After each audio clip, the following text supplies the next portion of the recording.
And so now they really stumped because that was their prime suspect. That was their top two.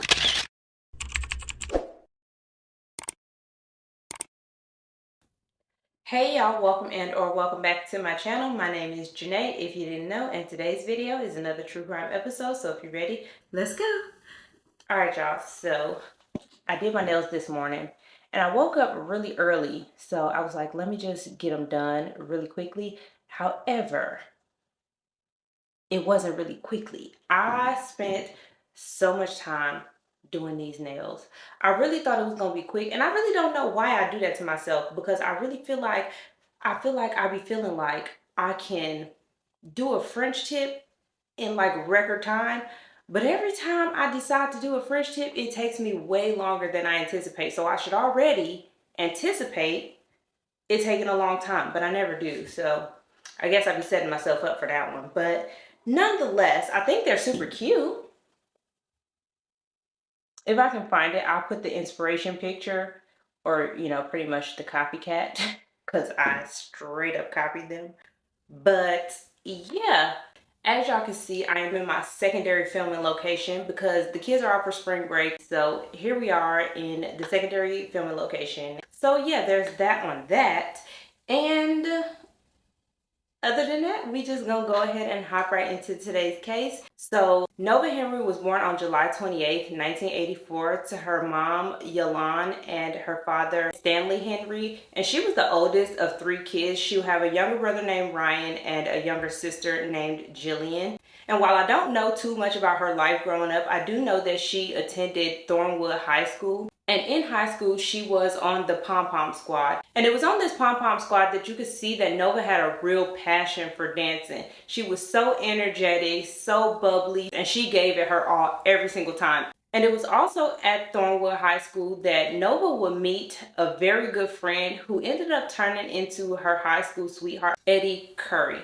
And Eddie and Nova's relationship just made sense because not only had they been friends for I don't know how long prior to them entering into a relationship, but Eddie was a star basketball player. And like I said before, Nova was on the pom-pom squad. And the fact that the two of them had a friendship before they had a relationship, it really strengthened the bond between the two of them. And they would remain in a relationship through graduation and beyond, even though the two of them decided to go down two completely different paths. Because Nova, she decided that she was going to go to college, and it was eventually her goal to pursue a career in dentistry, while Eddie, on the other hand, decided that he was going to forego college altogether and he was going to try to join the NBA.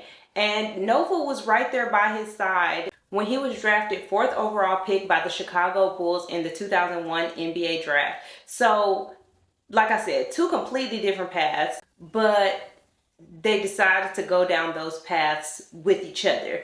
And at this point, everything was all good between the two because Eddie was drafted to play for the Chicago Bulls. So that meant that the majority of the NBA season, he was going to be in Chicago during practices, during do they got a bye week like football? I really don't know nothing about basketball or football, so I don't really know. But he was drafted to play in Chicago.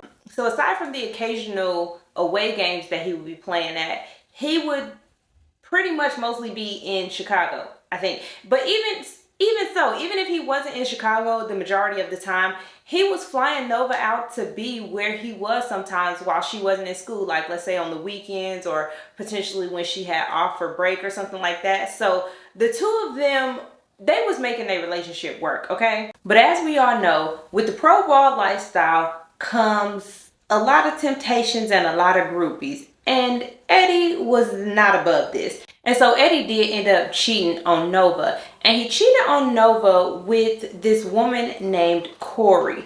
And one day while Nova was at home minding her business, probably studying or getting ready for class, or I really don't know what she was doing, but the news headlines caught her attention, and it read something to the effect of NBA star Eddie Curry married. Eddie had married Corey while he was in a full-blown relationship with Nova. Like, sir, what is wrong with you? Nova was obviously shook, shocked, surprised, and devastated at this revelation that her boyfriend had gotten married on her. But the devastation didn't last that long, because shortly after Eddie was married, he came back to Nova apologizing profusely, saying that he had made a huge mistake, and to prove it to her, he had filed for divorce from his wife. And within 6 months of him and Corey being married, the two of them were divorced. And so Nova felt like, yeah, this probably was just a really huge, stupid mistake on Eddie's part. So the two of them got back together. And in 2005, two major events will happen in Eddie and Nova's lives. And the first one was that Eddie was traded from the Chicago Bulls to the New York Knicks. And the second one was that Nova found out she was pregnant with the couple's first child together. And so I guess both of these were exciting news. I mean, I know for a fact that the pregnancy was exciting news for the both of them, but I don't know if Nova was super excited about him being traded to the New York Knicks. But whether he was with the New York Knicks or the Chicago Bulls, I feel like I can only imagine that Nova being pregnant with their first child together and the history that the two of them have, she probably, maybe, I don't know, felt like this solidified their relationship. Like, yeah, we in this for the long haul type of deal. However, 5 months into Nova's pregnancy, she found out via sports news once again that Eddie was engaged. And let me tell you, Nova didn't have a ring on her finger. So they wasn't saying that he was engaged to her. No, he was actually engaged to a woman named Patrice. All the while, Nova is 4 months away from giving birth to this man's child. And he didn't even have the common decency to say, look, I done met this woman named Patrice. I think I love her. We gonna get married. Like, bro, you didn't learn from, well, obviously he didn't learn from the first one because she took him back. So he probably felt like that one was gonna happen again. But nonetheless, like, man, come on, Eddie. And I, for the life of me, will never understand why he did not marry Nova. Because it seems as though this was the one, well, it don't seem as though. She was the one who was down with him since before the fame and the money. So he knows she wasn't with him for the fame or the money or the stuff that he came with. She loved him for him. But all these other women, Corey and Patrice, I don't know if that's what they was here for, but at least he knew that Nova wasn't there for that. You know what I mean? Anyways, Eddie and Patrice got married on August 20th of 2005, just 3 months and 7 days before Nova gave birth to her and Eddie's son, Noah. Now, initially after Noah's birth, Eddie was providing for him financially, no problem.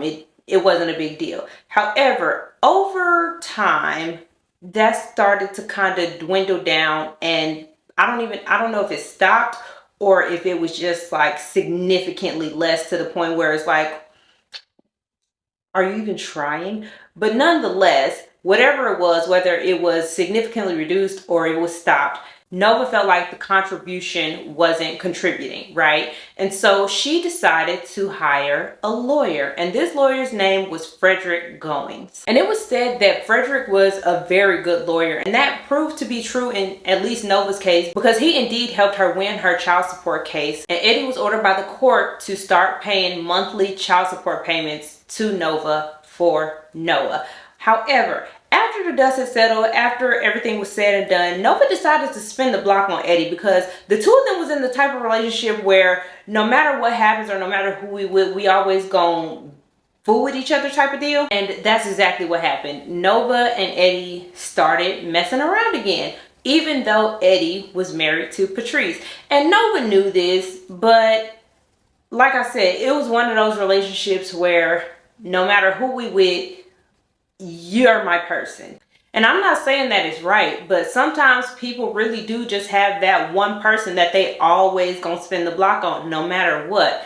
And for Nova, that was Eddie, and for Eddie, that was Nova. Anyways, Nova and Eddie would end up having a second child together in March of 2008, and it was a baby girl named Ava. After the birth of Ava, Eddie knew good and goddamn well that he was the daddy of Ava. However, he wanted to start denying the fact that he was Ava's daddy and requested a paternity test, because if you ask me, I think it was just to appease his wife. But nonetheless, he requested this paternity test. And because of all of this foolery, Nova once again secured Frederick Goings as her attorney. And a paternity test was conducted by the courts, and it was determined that Eddie, you knew good and goddamn well you was the daddy. And once again, with Frederick as her attorney, Nova won her child support case. And because of Eddie's career and the fact that she now not only had one but two kids that were confirmed to be Eddie's children, y'all can just imagine what that monthly check was looking like. It was a substantial amount of money. And that court ruling came down in November of 2008. So all of this happened in November of 2008. And just 4 short months after this ruling, tragedy would strike the Henry family. So it is January 24th, 2009, and Yolande Henry, who is Nova's mom, and her boyfriend at the time, Reginald Corner, who is now her husband, was making their way over to Nova's townhouse in the South Loop neighborhood of Chicago. And I'm not 100% sure if they was headed over there because Yolande was worried about Nova, or if this was just a scheduled visit and she was just on her way over there, right? But nonetheless, when the two of them arrived to Nova's townhome, again, I don't know if the door was just unlocked. I can imagine it was because of what happens, or if Yolande had a key. But she and Reginald make their way into Nova's house, and upon opening the door, Yolande sees her daughter, her 24-year-old daughter, lying in a pool of her own blood. And if that wasn't bad enough, not too far away was the lifeless body of Nova's 10-month-old daughter, Ava. So naturally, Yolande is horrified. All she can do is scream. And thankfully, Reginald was there and he was able to call 911. And while he's calling 911, Yolande is trying to figure out what she's trying to process everything that she's seeing right now. But then also you have to remember that Nova also has a 3-year-old son, Noah. And so Yolande quickly locates Noah, who is thankfully unharmed, and she pretty much just cradles him until the police get there. And once they get there, they quickly realize that there's no need to call for emergency services because Nova and Ava were both clearly deceased, and they were both pronounced there on the scene. So the investigation starts, and in talking to the friends and family of Nova, they learned about the complicated relationship that she had with Eddie. And so naturally, he becomes their prime suspect. And so they go and locate him immediately, and they realize that he has a solid alibi. And this is an alibi that can be confirmed by thousands of people because he was actually playing a game at Madison Square Garden on the day of Nova and Ava's murders. And in talking to him, the police can see that Eddie is genuinely distraught by the death of Nova and Ava. And even though him and Nova had this tumultuous, like up and down, in and out, on and off type of relationship, he never stopped caring for her. And so her death did indeed take a toll on him, and the investigators could see that right away. But even though they feel like Eddie wasn't involved in this, they start to wonder if maybe his wife Patrice has something to do with it. Could this be some type of like, let's get rid of the competition type of thing? But they looked into Patrice and they quickly realized that she too had nothing to do with these murders. And so now they really stumped because that was their prime suspect. That was their top 2. But just one day after the murders, the investigators will learn that at some point, I can't remember what year it was, but at some point, Eddie and his wife were robbed by a gang called the Traveling Vice Lords. And as a result of this robbery, 2 of the Traveling Vice Lords were arrested. And they was trying to figure out if maybe this could have been a targeted hit in order to send a message to Eddie saying like, you bet not testify type of deal. But they also looked into that and it wasn't them either. So now they really like, what the hell? So detectives decided to double back to the crime scene and talked to some of Nova's neighbors. And what they found out from a couple of these neighbors was that on the day of Nova and Ava's murders, they heard arguing coming from Nova's apartment. And then between 1:20 and 1:25 p.m., they heard gunshots, but they couldn't put a name to the voice. They just know they heard a man and a woman arguing, and then they heard gunshots. So the detectives go back to the family and ask, is there anybody who you could think of who would be arguing with Nova? And the family revealed to them that it could have been Frederick Goings, her attorney. And this was because not only did the two of them have a professional relationship, but they also had a personal sexual relationship as well. They was a couple. And according to close family and friends, this relationship was quite toxic and abusive on Frederick's side. He was very manipulative. It was very clear that he tried to isolate her from her family very early on. He tried to berate her, make her feel like nobody else wanted her except for him. You know, typical abusive behavior was exhibited from Frederick. And there was even times that Frederick would be physically violent with Nova. And this wasn't just speculation. This just wasn't somebody seeing bruises on her or nothing like that. This was a friend in the room seeing Frederick abuse Nova. And just a couple of months prior to the murders, Nova actually cut off the relationship with Frederick and filed an order of protection against him. However, the protective order was never put into place because Nova didn't take the paperwork down to the courthouse to be filed. Like, she never turned it back in for it to go into effect, and it ended up expiring. So she couldn't turn in the papers if she wanted to. She would have to actually refile. So because of Frederick and Nova's history and him being a potential suspect, the investigators ended up getting a warrant to track Frederick's phone, and they tracked him to a motel in Michigan City, Indiana. And naturally, they go and talk to him. But like I said, Frederick is an attorney, so when they pull up on him and say, can we talk to you about Nova and Ava, he's like, okay, so am I being arrested? And the officers had to tell him no because he wasn't being arrested. And so he was like, okay, well, if I'm not being arrested, I don't want to talk to y'all, and I just don't got nothing to say. So they had to leave him there. But they do end up getting a search warrant for his vehicle. And during the search of that vehicle, they find a live round on the seat. So like a bullet on the seat that matches the shell casings that was found at the scene of the crime. And so now they we feel like it's you for real. And after they find this, they ended up getting the autopsy results back from Nova's autopsy. And it showed that there was seminal fluid found inside of Nova that matched to Frederick. And I think he already had like a DNA card on file or something like that. But nonetheless, the DNA that was found inside of Nova matched to Frederick. However, there was no sign of sexual assault. So to them, that said that this sexual encounter was consensual, but it was still beneficial knowledge to have because it put him at Nova's home the day of the murder, right? And not only did they find this seminal fluid that put him there, they also searched Nova's computer and found that Frederick was accessing his email and his bank accounts from that computer on the day of the murders as well. And they found surveillance footage from the townhome's, security cameras, and they could see Frederick's car pulling into the parking lot of Nova's townhome. I think it was like earlier that morning, and it didn't leave until 1:29 p.m., which was shortly after those neighbors heard those gunshots. Because remember, they heard the gunshots between 1:20 and 1:25. And Frederick's car was seen leaving at 1:29. So everything is coming together for the detectives. And with all of this evidence that they gathered against Frederick Goings was arrested on February 20th, 2009. And of course, the man pleaded not guilty. And so a trial had to take place. And the trial started in February of 2013. So 4 years after the murders.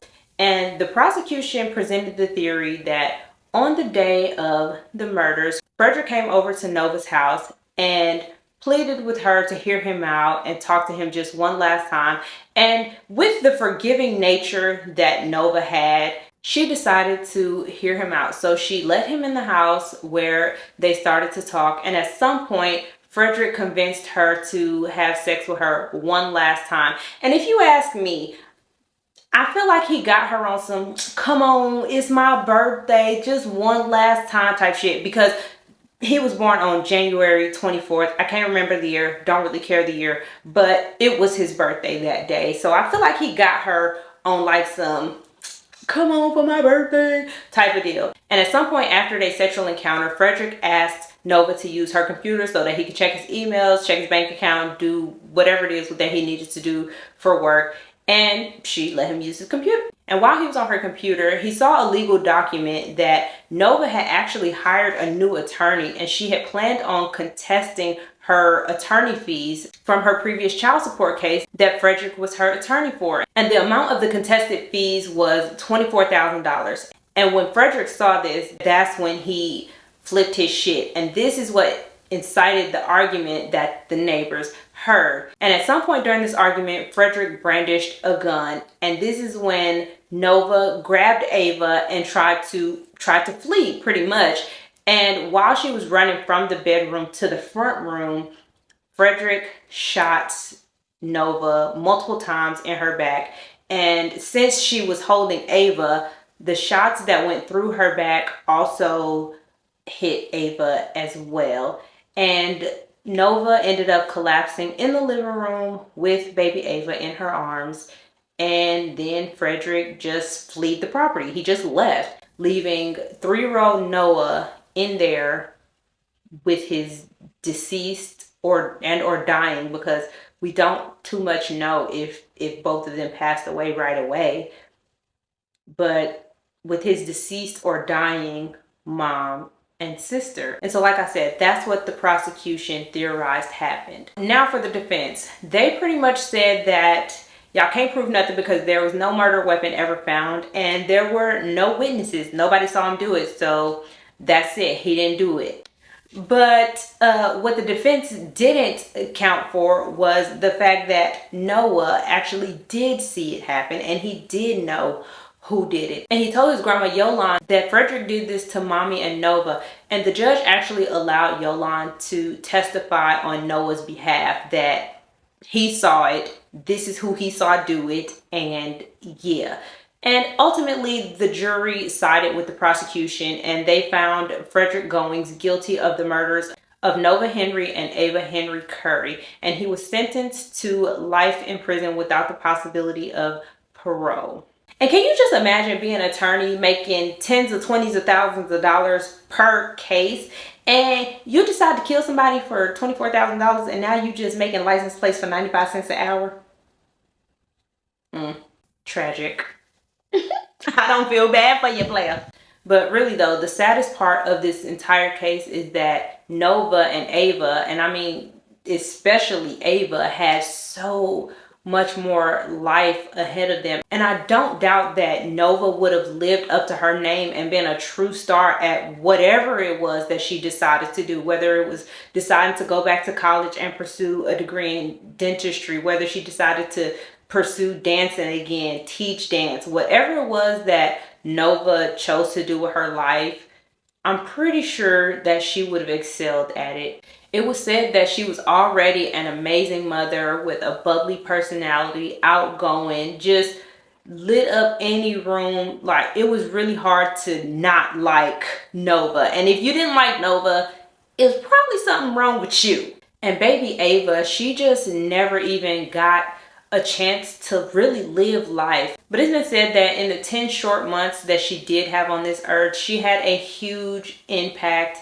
and left just happiness and joy in the hearts of everybody who was ever around her. And then let's not forget about Noah, because he's also a victim in this. After being left in the house for I don't know how long, after seeing his mom and sister be murdered. But thankfully, he was able to be raised in a house with his biological dad and his stepmom, Patrice, who treated and still does treat Noah as if he's her own. And then he also did still have his biological mom, Nova's family, there with him as he grew up to see the amazing young man that he has become. So he did grow up with a lot of love in his life, but nothing beats the love of a mother. But like I said, it just sucks that his mom and his sister weren't there to see the young man that he grew up to be. But yeah, y'all, that is all I have for this video. Thank you all so very much for watching. Don't forget to like, comment, and subscribe, and I will see you all in the next one. Nova Henry was born on November, no she wasn't. And it was on this pom pom squad that you could see that Nova had a real, what? A real, I just said it. Oh, passion.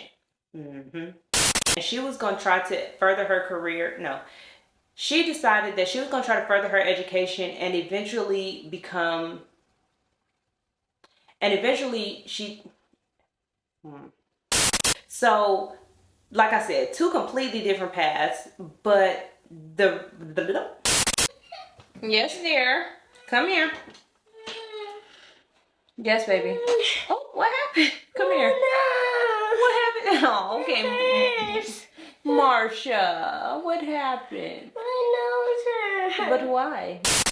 But as we all know, with that, I can't talk today. Y'all don't come bother me not now time until I start recording. Get out. And she think it's funny.